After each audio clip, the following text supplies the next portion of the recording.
El sacerdocio es considerado una noble vocación, y a menudo consideramos a los sacerdotes tan cerca de Dios que a veces olvidamos que son personas como nosotros.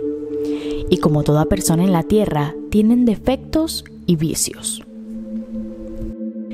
El ex capellán de la Marina, el reverendo Mike Tabb, y su familia se mudaron desde Camp Lejeune, Carolina del Norte, hasta Texas, a un pequeño pueblo de 1,900 personas, que los han recibido con los brazos abiertos. Todo parecía estar bien en la familia, hasta el 5 de agosto del 2002, cuando una extraña llamada telefónica del reverendo llegó a los detectives de la comisaría local. Corrieron a la escena del crimen alrededor de las 6:30 y encontraron a la esposa del reverendo, Marla, yaciendo en un charco de su propia sangre.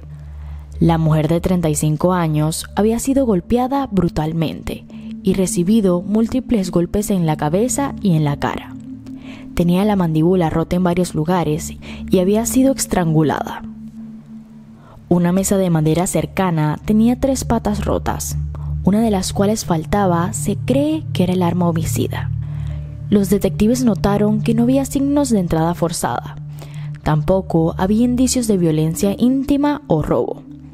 Sin embargo, las lámparas, los marcos de cuadros y muebles volcados y rotos en la habitación eran un desorden que indicaba que Marla había luchado con su atacante.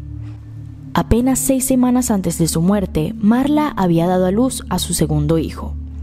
Mientras estaba embarazada, tuvo dificultades que resultaron en una cesárea, y la pareja también tenía otro bebé de 2 años. Según el testimonio del reverendo, salió con su hijo a visitar a algunos feligreses antes de regresar a casa, y luego encontró a su esposa muerta. Pero a pesar de sus afirmaciones, los investigadores no estaban convencidos de su historia. Y pronto comenzaron a descubrir una parte de la vida del reverendo que había mantenido reservada. Se decía que llevaba una doble vida y a menudo asistía a un club para señores. También encontraron denuncias de abuso físico y verbal de Marla antes de que se hubieran transferido a Texas. Una cosa extraña que notó la policía en la escena del crimen es que parecía haber sido limpiada.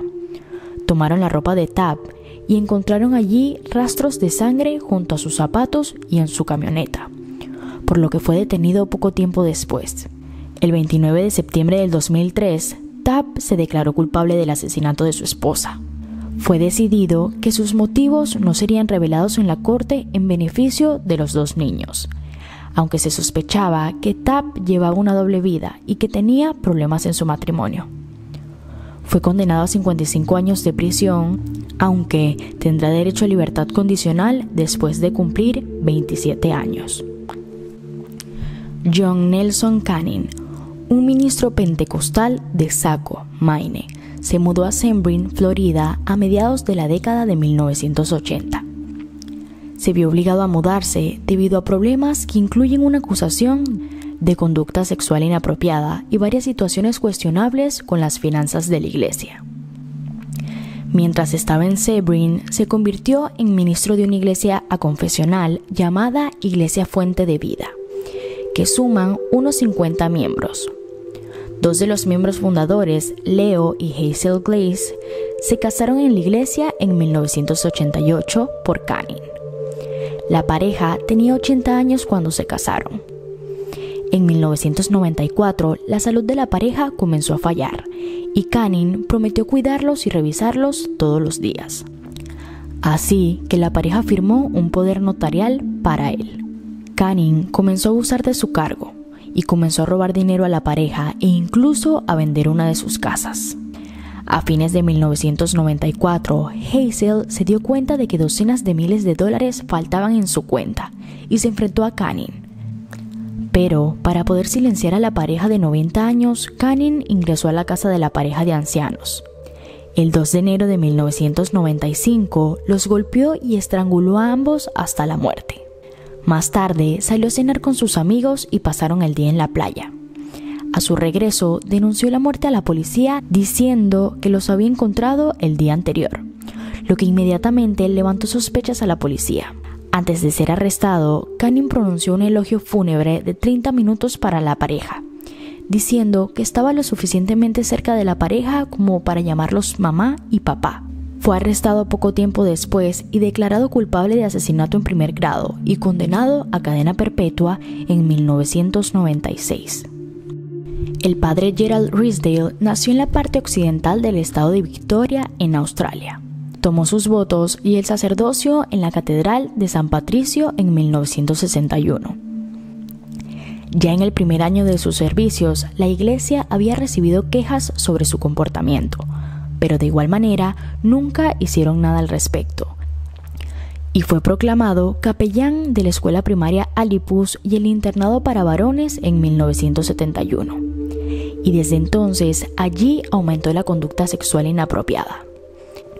Inicialmente, la arquidiócesis de Ballarat negó tener conocimiento de la mala conducta del padre Gerald, pero investigaciones más tarde revelaron que sí tenían conocimiento, y por alguna razón protegieron al sacerdote, que fue movido repetidamente.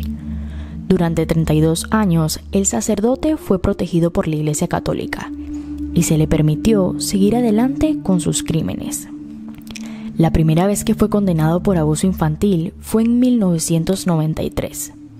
La Comisión de Control de Abuso Infantil encontró que figuras prominentes en la iglesia, incluido el cardenal George Pell, eran conscientes del prolífico abuso infantil por parte del padre Gerald, pero decidieron protegerlo.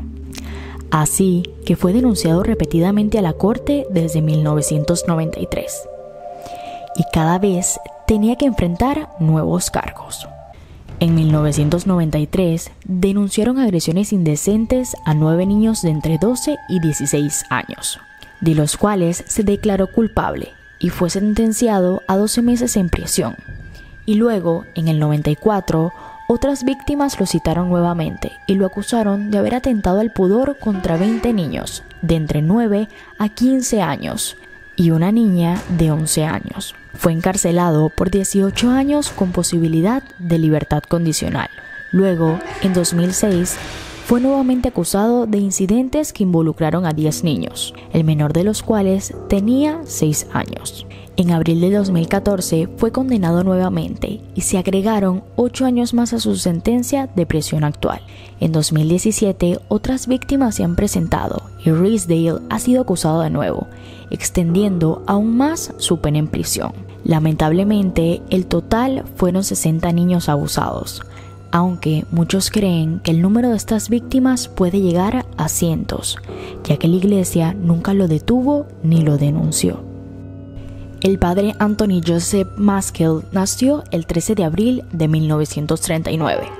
Cuando ingresó al seminario, quienes lo conocieron describieron al sacerdote como un hombre inteligente que amaba la psicología, alguien quien ofrecía servicios de asesoramiento a los estudiantes en cualquier momento. Pero a pesar de su noble apariencia, Maskell era en realidad un monstruo. A lo largo de los años, 30 víctimas se han presentado detallando los abusos sufridos por el sacerdote, la mayoría de los cuales ocurrieron mientras trabajó como capellán en 1965 y 1975. La escuela estaba en la ciudad de Baltimore, en Maryland, y a menudo cometía abusos durante el horario escolar normal. Identificó a las víctimas vulnerables y lamentablemente se aprovechó de ellas. Abusaba de niñas en su oficina, pero fue removido de la escuela por una nueva directora después de recibir quejas sobre él de los padres. Así que fue transferido de la división escolar, y el arzobispo de Baltimore envió al padre Anthony para que recibiera tratamiento en el Institute of Living, un centro psiquiátrico en Connecticut, por acusaciones de abuso sexual. Fue investigado en relación a la muerte en 1969 de la hermana Catherine Cesnik, una maestra de 26 años sirviendo en Western High School. La monja había notado el pánico en algunas de las chicas cada vez que las llamaban a la habitación de los capellanes. Sin embargo, meses después se encontraría la hermana Cesnik asesinada, y hoy su muerte sigue sin resolverse. Después de que Anthony fue interrogado sobre el asesinato y otras acusaciones sobre fotos de chicas semidesnudas, renunció al cargo, diciendo que buscaría tratamiento hospitalario por causa del estrés de las demandas y las alegaciones. Cuando se realizó el asesinato, el padre Anthony también era el capellán de la policía del condado de Baltimore. El hermano mayor era un agente de la policía. Entonces, el prelado en ese momento fue tratado con respeto por la policía local, así que las investigaciones desafortunadamente no tuvieron consecuencias penales. En los años siguientes, la arquidiócesis se negó a revelar a dónde había ido el padre Anthony, pero más tarde se reveló que se había mudado a Irlanda. El sacerdote nunca ha sido condenado por ninguno de sus propios presuntos delitos, y aunque no existe una conexión directa con el asesinato de la hermana Katie, muchos creen que él la asesinó. El padre Smith nació y creció en Alemania. Desde muy joven mostró una fuerte fascinación por la sangre y el desmembramiento.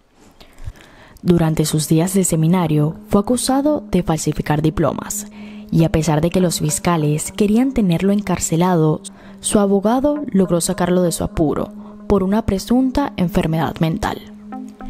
El 28 de diciembre de 1904, Smith afirmó que había sido ordenado sacerdote por el obispo George Christie, y su familia se preguntó si tenía la moralidad y la elegibilidad mental para servir como un sacerdote católico. Sin embargo, comenzó a recibir deberes parroquiales. Pasado un tiempo, decidió emigrar a los Estados Unidos en 1909 por primera vez, a Louisville, Kentucky, a la Iglesia Católica Romana de San Giovanni. Tras una pelea con un anciano pastor, fue trasladado a la iglesia de San Bonifacio en la ciudad de Nueva York. Durante este periodo, en 1912, conoció a la nueva ama de llaves, Anna Muller, y en un momento Smith y Anna iniciaron una relación sexual, llegando incluso a casarse en una ceremonia en secreto. La iglesia descubrió la relación entre Smith y Anna, y ella fue transferida a la iglesia de San Joseph en West Harlem en un intento de sofocar el asunto, pero los dos continuaron viéndose. Los problemas comenzaron cuando Anna Muller quedó embarazada, probablemente por segunda vez, porque se sospechaba que ella había tenido un aborto. Esto hubiera sido increíblemente escandaloso para el joven sacerdote y podría haber causado que lo denunciaran. Así que decidió romper uno de sus más santos mandamientos. El 2 de septiembre de 1913, Smith le cortó la garganta a Anna y luego bebió su sangre y tuvo relaciones sexuales con ella mientras se desangraba hasta morir. Descuartizó su cuerpo y arrojó las partes al East River. Después de que se encontró el cuerpo de Anna, Smith fue arrestado y su caso se convirtió inmediatamente en un circo mediático. En su primer juicio, sus abogados dijeron que se había sentido abrumado por la sed de sangre y que estaba demasiado paranoico para darse cuenta de lo que estaba bien o estaba mal. En su segundo juicio, fue declarado culpable y condenado a muerte, y fue ejecutado en la silla eléctrica el 18 de febrero de 1916 en la prisión de Sing Sing. Smith es el único sacerdote ejecutado por el gobierno de los Estados Unidos por ser un homicida.